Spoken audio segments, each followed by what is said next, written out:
हम ये lecture start कर रहे हैं और मैं एक बार फिर से आपको टाइम टेबल बता रहा हूँ अगले कुछ दिन के लिए। जो आपके 3 सेक्शंस हैं, 10th F1 स्टार 7:20 से 8 बजे तक सुबह, 10th F1 डबल स्टार 2:20 से 3 दोपहर में, एंड 10th F1 7:20 से 8 शाम को। ये हमारे कुछ दिन के टाइमिंग्स रहेंगे, अगले कुछ दिन के टाइमिंग्स। तो अब हम अपना चैप्टर स्टार्ट करते हैं, जो आपका एनसीईआरटी चैप्टर नंबर 10 है। एनसीईआरटी चैप्टर नंबर 10 जो है, एंड उसका नाम है लाइट रिफ्लेक्शन एंड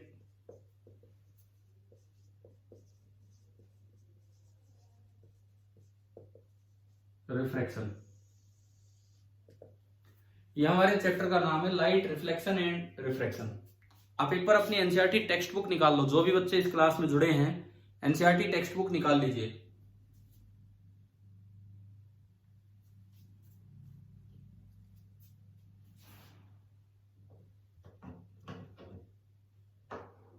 हमें बताओ, बुक निकाल लिया आपने?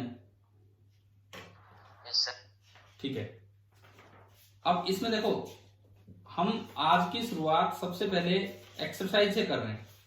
इस चैप्टर की जो एक्सरसाइज है, ताकि कुछ आइडिया लगे कि कितना हमें आता है कितना नहीं आता है।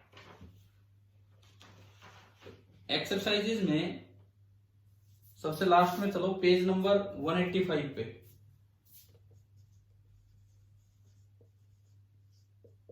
पेज नंबर 185 पे जो एक्सरसाइजेज हैं वहां पे आप चलिए। देखो पहला सवाल, ये टोटल 17 सवाल हैं। हम थोड़ा सा रिवीजन ले रहे हैं यहाँ एक्सरसाइज सोल्व करते हुए। चैप्टर नंबर 10 निकाल लिया आपने एक्सरसाइज वाला पेज? Yes sir. ठीक है। अब देखो पहले 6 सवाल एमसीक्यूज हैं। पहले जो 6 सवाल हैं वो आपको एमसीक्यू दिए गए हैं। तो अब क्या करें, क्योंकि आपके बोर्ड में भी आपको पता होगा, सीबीएसई एग्जाम में भी अब एक सेक्शन एमसीक्यू का आया करेगा, तो इसलिए आपको ये, और वो हो सकेगा तो मोस्ट प्रोबेबली इन्हीं से आएगा। देखते हैं पहला सवाल, which one of the following materials can not be use to make a lens. ये कह रहा है कि भाई इनमें से कौन सा ऐसा मटेरियल, कौन सा है? देखो वाटर से लेंस बन सकता है, ठीक है। वो पानी में से जिससे रिफ्रैक्शन हो उससे लेंस बन सकता है। पानी में से रिफ्रैक्शन हो जाता है। ग्लास में से भी रिफ्रैक्शन हो जाता है। प्लास्टिक की शीट देखी आपने? प्लास्टिक शीट, पतली प्लास्टिक शीट, क्या उसमें से आर पार दिखता है कि नहीं? उनमें से दिख जाता है, तो उसमें से भी रिफ्रैक्शन होता है। क्ले, मिट्टी चीनी मिट्टी, उससे थोड़ी होता है। चिकनी मिट्टी जो होती है उसमें कोई कुछ आर पार नहीं दिखेगा, तो इससे रिफ्रैक्शन नहीं होगा, इससे लेंस आप नहीं बना पाएंगे। ठीक है। Second, the image formed by a concave mirror is observed to be virtual, erect and larger than the object. Virtual है, इरेक्ट है और बड़ी है, तो मतलब ऑब्जेक्ट कहां रखा है? हाँ, क्या हमने वो चलना चलाना याद किया था? कौन सा मिरर है? Concave mirror. अब ध्यान दो, अगर कॉन्केव मिरर में दूर कहीं ऑब्जेक्ट था तो इमेज फोकस पे बनती है। ऑब्जेक्ट पास आएगा तो इमेज फोकस से दूर जाएगी। जब ऑब्जेक्ट फोकस पे आ जाएगा तो इमेज इंफिनिटी पे पहुंच लेगी, और उसके बाद जब ऑब्जेक्ट और आगे आएगा तो इमेज सामने से आती नजर आएगी। था कि नहीं ये इस तरह का सिस्टम? ठीक है। तो इन्होंने पूछा है इमेज कैसी है? वर्चुअल। तो इमेज वर्चुअल कब होती है? जब ऑब्जेक्ट फोकस से भी आगे आ चुका हो, तभी वो इमेज उधर दिखेगी, और वर्चुअल इमेज इरेक्ट होती है। समझ में आ रहा है ना? ये थोड़ा चलना चलाना ध्यान हो किस तरह से हमने किया था। ठीक है। तो इसका मतलब कौन सा आंसर आया? अपनी बुक में देख के बताओ। आंसर देख के मत बताओ, वैसे बुक में देख के बताओ कौन सा आंसर आ रहा है? D, between the optical centre of the lens and the principal focus. हाँ, यहां से और यहां तक, इनके बीच में जब ऑब्जेक्ट होगा तो इमेज उधर नजर आएगी। ठीक है। इसके बाद तीसरा सवाल, question number 3, where should an object be placed in front of a convex lens. एक कॉन्वेक्स लेंस के सामने आपने ऑब्जेक्ट रखना है, कहाँ रखना है? कॉन्वेक्स लेंस है, मिरर नहीं है, थोड़ा ये भी ध्यान देना। कॉन्वेक्स लेंस के सामने हम कहाँ ऑब्जेक्ट को रखें to get a real image of the size of the object.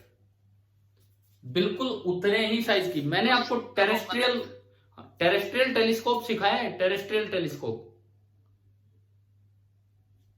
कि इन्वर्टेड चीज को इरेक्ट करने के लिए बीच में एक एफ फोकल लेंथ का लेंस लगाओ कॉन्वेक्स, उससे 2f पहले ऑब्जेक्ट लो तो 2f आगे इमेज बनेगी। करवाया था ना ये, है ना? तो इसका मतलब आपको ऑब्जेक्ट कहां रखना होगा क्या, ताकि उतनी ही साइज की रियल इमेज मिले। कितनी दूर रखना होगा कॉन्वेक्स लेंस से? 2f। अगर कॉन्वेक्स लेंस ये है और आप यहां कहीं ऑब्जेक्ट रखते हो 2f डिस्टेंस दूर, तो 2f डिस्टेंस दूर ही इमेज बनेगी और अपोजिट डायरेक्शन में, मतलब इन्वर्टेड बनेगी। ये था। तो कौन सा आंसर बन गया इसका? थर्ड का बी ऑप्शन। ठीक है। मैं एक बार फिर से बीच में याद दिलाऊं, जो भी बच्चे हैं अपने सेक्शन वाइज क्लास अटेंड करो, लाइव क्लास। नहीं तो वीडियो लेक्चर तो आप देख ही सकते हो कभी भी। ये वही टाइमिंग लिखे हैं सभी सेक्शंस के, ये टाइमिंग है सभी सेक्शंस के, तो यूं इंटरचेंज मत करो, ठीक है? जो आपका सेक्शन का टाइम है उसी के साथ आप क्लास अटेंड कीजिए। चलिए next question number 4। Spherical mirror and a thin spherical lens. एक स्फेरिकल मिरर है और एक स्फेरिकल लेंस है। Have each a focal length of -15 centimetre. दोनों की फोकल लेंथ -15 सेंटीमीटर है। तो ये कैसे हैं? पहले मैं मिरर की बात करूं। मिरर की फोकल लेंथ नेगेटिव, मतलब इधर ये कौन सा मिरर है? अगर मैं सामने से देखूं तो कॉनकेव। अब मैं लेंस की बात करूं। लेंस अगर ये वाला लेंस होता है तो फोकल लेंथ पॉजिटिव होती है आगे, और अगर ये वाला लेंस होता है तो focal length negative, second focus पीछे आता है। तो यहां फोकल लेंथ नेगेटिव है, तो ये कौन सा लेंस है? बाइकॉनकेव है। ये लेंस आपका बाइकॉनकेव है कि नहीं, बताओ? ठीक है। इसका मतलब दोनों के दोनों कॉनकेव हो गए। स्फेरिकल मिरर भी कॉनकेव और वो बाइकॉनकेव, उसको हम खाली कॉनकेव भी बोल सकते हैं। आ गया ना समझ क्वेश्चन ये वाला? ठीक है। सवाल नंबर 5, फिफ्थ क्वेश्चन। नो मैटर, इससे फर्क ही नहीं पड़ रहा कि भाई आप कितनी दूर, how far you stand from a mirror, आप मिरर से कितनी दूर खड़े हो जाओ, आपकी इमेज इरेक्ट है। तो मिरर कौन सा है? आप मिरर से कितनी दूर खड़े हो जाओ, आपकी इमेज इरेक्ट आ रही है। तो ऐसा किस किस में होता है? इरेक्ट उसमें आएगी, देखो, हाँ देखो, मैं एक रियल ऑब्जेक्ट हूं, तो मेरी इमेज इरेक्ट आना मतलब वर्चुअल इमेज बनना। तो मेरी रियल ऑब्जेक्ट की वर्चुअल इमेज हमेशा कौन बनवाता है? या तो प्लेन मिरर में तो सामने बनेगी, और या फिर दूसरा, आप कितनी दूर ऑब्जेक्ट रख लो, इमेज हमेशा फोकस से पोल के बीच में बनती। कौन सा मिरर, कौन सा होता है ये वाला मिरर? बताओ। कॉन्वेक्स। तो इसमें आंसर कौन सा बन गया आपके 4 ऑप्शंस में से बुक में? डी, आइदर प्लेन और कॉन्वेक्स। ठीक है। Question number 6, which of the following lenses would you prefer to use while reading small letters found in a dictionary. ये कह रहा है कि आप डिक्शनरी से छोटे लेटर्स रीड कर रहे हो, उन्हें देखने में थोड़ी दिक्कत हो रही है। तो पहली बात तो ये कि ये दिक्कत किसके इक्विवेलेंट है? मायोपिया के इक्विवेलेंट है या हाइपरमेट्रोपिया के इक्विवेलेंट है? क्या आप डिक्शनरी में वर्ड देख रहे हो, ढंग से नहीं देख पा रहे हो? बोलो। डिक्शनरी में वर्ड देख रहे हो, आप दूर की चीज देख रहे हो, पास की चीज देख रहे हो? बोलो भाई। डिक्शनरी में आवाज क्लियर नहीं आ रही आवाज। सुनो, कुछ समझ आ रहा है जो मैं बोल रहा हूं? कुछ थोड़ा बहुत समझ आ रहा है कि नहीं? Yes sir. मैं कह रहा हूं डिक्शनरी में आप कुछ देख रहे हो, तो आप दूर की चीज देख रहे हो कि आप पास की चीज देख रहे हो? और पास की चीजों को देखने में दिक्कत है और फिर लेंस लगाना पड़ रहा है। तो ये कौन सा डिफेक्ट है, मायोपिया की हाइपरमेट्रोपिया? हाइपरमेट्रोपिया। हाँ, और हाइपरमेट्रोपिया को ठीक करने के लिए, हाइपरमेट्रोपिया को ठीक करने के लिए कौन सा लेंस यूज किया जाता है? कॉन्वेक्स। कॉन्वेक्स। ठीक है, हाइपरमेट्रोपिया को ठीक करने के लिए कॉन्वेक्स लेंस यूज किया जाता है। तो इसमें पूछा है कि कौन सा लेंस यूज करें, तो हमें ये तो पता लग गया कि भाई कॉन्वेक्स लेंस यूज करना है। क्लियर? अब इसमें 4 ऑप्शंस हैं, देखो। एक बार लिखता है convex lens of focal length 50, concave वाला तो गलत, और एक बार convex lens of focal length 5। ज्यादा बेटर होगा ज्यादा पावरफुल लेंस यूज करें। पावरफुल कौन सा है, 50 सेंटीमीटर की 5 सेंटीमीटर? पावर ज्यादा किसकी होती है, जिसकी फोकल लेंथ 5 सेंटीमीटर। हाँ, पावर ज्यादा उसकी होगी जिसकी फोकल लेंथ कम हो। ठीक है, तो 5 सेंटीमीटर वाले की फोकल लेंथ कम होगी, तो हमें कॉन्वेक्स लेंस यूज कर लेना चाहिए जिसकी फोकल लेंथ है 5 सेंटीमीटर, उसकी पावर ज्यादा होगी। क्या ये सवाल आया क्या समझ? ठीक है भी, बताओ। Yes sir. पहले, अब जो पहले 6 सवाल थे, पहले जो 6 सवाल थे वो एमसीक्यूज थे फ्रॉम एनसीईआरटी। अब मान के चलो आपका जो बोर्ड एग्जाम होगा, कोई ना कोई सवाल इनमें से तो डायरेक्ट ही आ जाएगा इस तरह से, और आने को हमारे स्कूल के एनटीसी पेपर में आ जाएं, वैसे रियल एनटीसी वाले पेपर में आ जाएं, कहीं भी इस तरह की चीजें आ सकती हैं। उसके बाद हम आते हैं क्वेश्चन नंबर 7, 7वां सवाल देखो। Question number 7, we wish to obtain an erect image of an object. Erect image चाहते हैं, मतलब रियल इमेज चाहते हैं कि वर्चुअल? बताओ, अगर रियल ऑब्जेक्ट है तो। अगर रियल ऑब्जेक्ट है तो आप रियल इमेज चाहते हैं कि वर्चुअल इमेज चाहते हैं? बोलो। आप इरेक्ट इमेज चाहते हैं ऑब्जेक्ट की, रियल ऑब्जेक्ट है, इरेक्ट इमेज चाहते हैं, तो रियल इमेज बनवाना चाहते हैं वर्चुअल। ठीक है, वर्चुअल इमेज चाहते हैं। ठीक है, आगे सुनो। Using a concave mirror of focal length 15 centimetre, F दे दिया आपको -15 centimetre. What should be the range of distance of the object from the mirror? What should be the range of distance of object from the mirror? ये पूछ रहा है आपसे कि भाई कितनी दूर ऑब्जेक्ट, कितनी दूर रखें कि आपको एक एक वर्चुअल इमेज बने। तो आज की क्लास में भी डिस्कस हो चुका, एक कॉनकेव मिरर के सामने जब दूर ऑब्जेक्ट होगा तो इमेज फोकस पे, पास आएगा तो इमेज उधर जाएगी, लेकिन जब ऑब्जेक्ट फोकस पे आएगा तो इमेज इन्फिनिटी पे, और फोकस को क्रॉस कर लेगा तो इमेज उधर जाएगी। यानी कि वर्चुअल इमेज चाहिए तो ऑब्जेक्ट कहां होना चाहिए? फोकस और पोल के बीच में। हाँ, फोकस और पोल के बीच में, यानी कि 0 से 15 सेंटीमीटर तक, क्योंकि इसकी फोकल लेंथ है 15 सेंटीमीटर। तो इसने रेंज ऑफ डिस्टेंस पूछी थी, तो 0 से लेके और 15 सेंटीमीटर तक ये डिस्टेंस होनी चाहिए मिरर से। अच्छा, उसके बाद ये बोलता है what is the nature of the image, real की वर्चुअल? अगर इरेक्ट चाह रहे हो तो वर्चुअल। उसके बाद इज द इमेज लार्जर और स्मॉलर देन द ऑब्जेक्ट? ये जो इमेज बनती है ये ऑब्जेक्ट से छोटी बनती है कि बड़ी? अब आप देखो यार, वो टेबल कितनी काम आ रही है, जो हमने उन दिनों टेबल बनाई थी वो एज इट इज काम आ रही है। ऑब्जेक्ट थोड़ा सा चला फोकस से पोल, इमेज बहुत ज्यादा चल के आ जाएगी इन्फिनिटी से पोल, तो इमेज बड़ी होगी कि छोटी होगी? बताओ। बड़ी, एनलार्ज इमेज होगी। ठीक है, उसके बाद है इसी में draw ray diagram to show the image formation in this case. फिर ये कहता है कि भाई इस केस में इमेज फॉर्मेशन दिखाने के लिए आप अपना डायग्राम बनाओ। तो डायग्राम आपको बनाना आना चाहिए। कैसा डायग्राम बनेगा?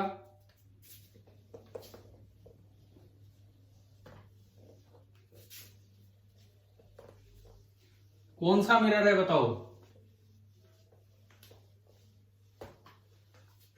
हमारा मिरर कौन सा है? कॉनकेव।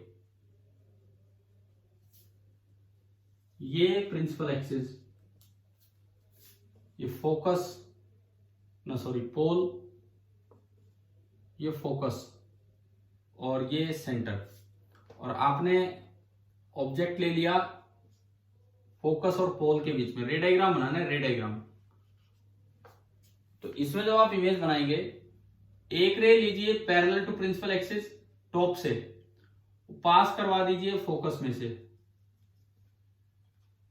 एक रे तो ये आ गई, आफ्टर रिफ्लेक्शन ये निकली। ठीक है, दूसरी रे आप इस तरह से ले सकते हैं कि जैसे पास वो फोकस से हो रही हो, मतलब यहां से आती हुई नजर आए, एंड आफ्टर रिफ्लेक्शन वो पैरेलल कर दो टू प्रिंसिपल एक्सिस। अब ये दोनों आगे तो फैल रही है, तो इनको पीछे बढ़ा के मिलाओ। ये दोनों रेज आगे तो फैलती जा रही थी, तो इनको आप पीछे बढ़ा के मिलाएंगे यूं, और ये एक सीधी इमेज बन गई। तो अगर ये ए बी था तो बी की इमेज वहां बनी बी डैश, और ये ए डैश। तो अब आप देखो, ये उधर मिली, वर्चुअल भी है, एनलार्ज भी है, इरेक्ट भी है। क्या ये समझ में आ गया रे डायग्राम कैसे बनाया? हाँ भाई, रे डायग्राम क्लियर है इस क्वेश्चन का? बोलो,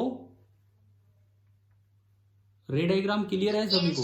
देखो, फॉर बोर्ड एग्जाम्स आपको ये डायग्राम अच्छे से और विद पेंसिल बनाने आने चाहिए। वहां कभी पेपर में पेंसिल लगे रहो, स्केल और पेंसिल का यूज करके ढंग से बनाना है, और थोड़ा फोकस और सेंटर आइडिया से लेना। मैं तो ये कहूंगा, अगर आप ढंग से एक सर्कल बना दें, अच्छे से सर्कल बना दें, तो उसका सेंटर पता ही होगा, उसका काफी पार्ट मिटा देना। सर्कल बना के, सर्कल बना लोगे पेपर में, फॉर बोर्ड एग्जाम में बात कर रहा हूं।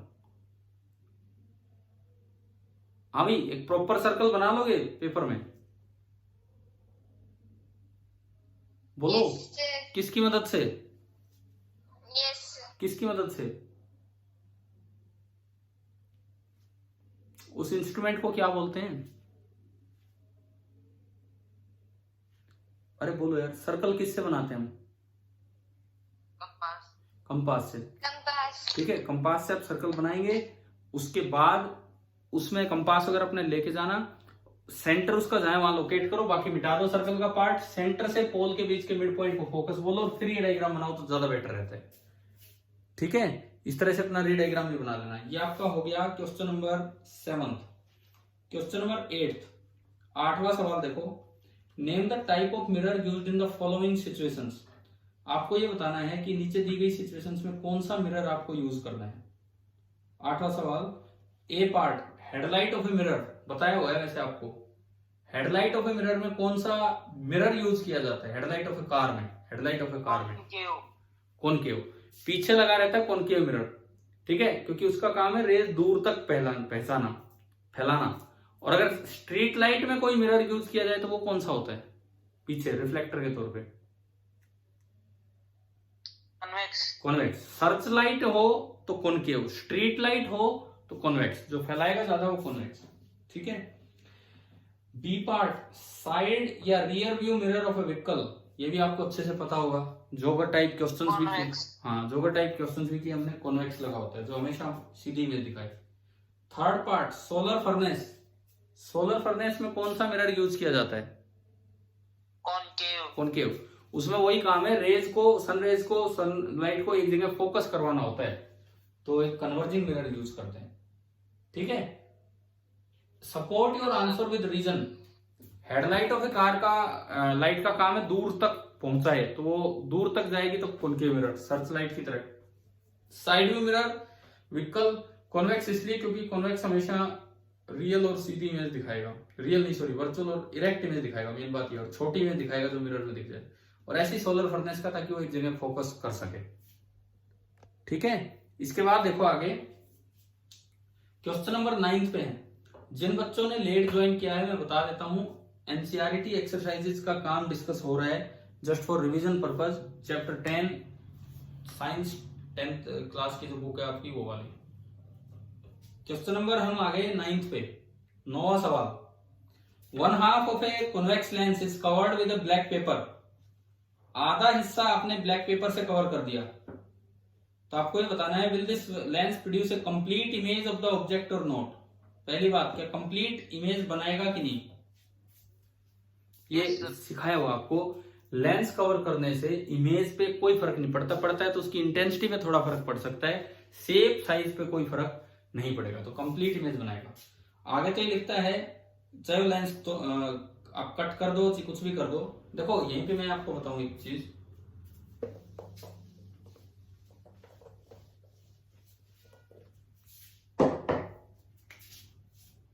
ये एक लेंस है, आधा मैंने कवर कर दिया या ब्लैक पेंट कर दिया, तो भी अगर ये ऑब्जेक्ट है और यहां इमेज पहले बन रही थी, तो अब भी इमेज वही बनेगी। बस ऐसा हो सकता है कि थोड़ी इंटेंसिटी कम हो जाए। दूसरी बात, अगर ये लेंस है और ऊपर वाले पार्ट्स की कर्वेचर अलग है और नीचे वाले पार्ट्स का कर्वेचर अलग है, इनका कर्वेचर अलग है और नीचे वाले हिस्से का कर्वेचर अलग है। तो ऊपर वाले की फोकल लेंथ अलग हो जाएगी और नीचे वाले की अलग। अब बताओ इस ऑब्जेक्ट की कितनी इमेज बनेगी, एक बनेगी कि दो बनेगी?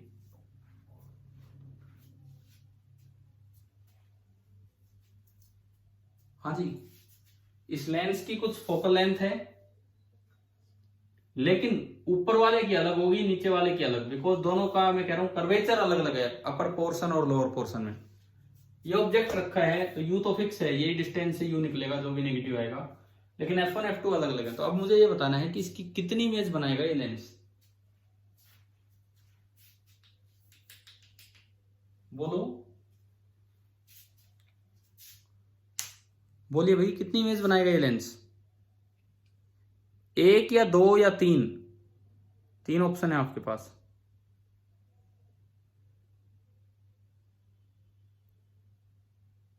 एक या दो या तीन, कितनी इमेज बनाएगा ये लेंस?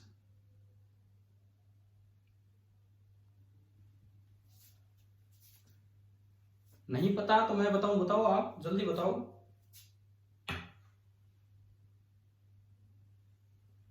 आप बता दो सर। सुनो तो,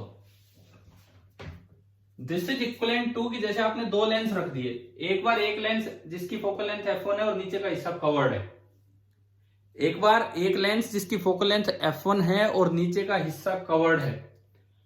अगर नीचे का हिस्सा कवर्ड होगा, एक साइड फोकल लेंथ F1 है और नीचे का हिस्सा कवर्ड है, अगर नीचे का हिस्सा कवर्ड होगा तो F1 के अकॉर्डिंग सपोज ये दूरी 10 सेंटीमीटर है, तो U हो गया -10। एक बार तो आप V निकाल लोगे, V1 F वाले फॉर्मूले से, F1 से, जहां भी इमेज बनेगी बन जाएगी। एक बार आप निकालोगे इससे 1/V2 -1/U is equal to 1/F2।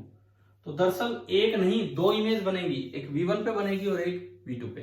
एक लेंस के अगर अलग अलग पार्ट्स की अलग अलग फोकल लेंथ है तो जितनी फोकल लेंथ होंगी उतनी ही इमेज बनेगी। अगर तीन पार्ट में टूटा होता तो तीन इमेज बनी होती, क्योंकि वो लेंस इक्वेशन से अलग अलग पोजीशंस निकल के आने वाली है। आप बताएं क्या ये पार्ट समझ आया कि नहीं आया जो मैंने अभी बताया यहाँ पे? हाँ भाई बोलो, क्लियर है ये? डाउट है क्या इसमें या क्लियर हुआ? कुछ जवाब दो। Yes sir. ठीक है, तो ये बोलने में 3 बार मुझे पूछना पड़ता है, जवाब दिया करो ना अपने आप। हो गया सर, ठीक है, क्वेश्चन नंबर नेक्स्ट है 10th। सुनो, ये हमारा हुआ है अभी कहां तक, 9 तक, 10 to 17, 10 से लेके 17। ये सवाल आप अभी क्लास के बाद ट्राई करेंगे, क्वेश्चन नंबर 10 to 17। ठीक है, ये कोई डाउट्स आए आप पूछेंगे। 10 से लेके 17 तक आपको ये सवाल सारे के सारे ट्राई कर लेने हैं, ढंग से ट्राई करने कि भाई क्या मतलब है क्या नहीं। ठीक है, और क्वेश्चन नंबर 9 में ये जो बात मैंने आपको बताई है ये आपको समझ में आई गई होगी।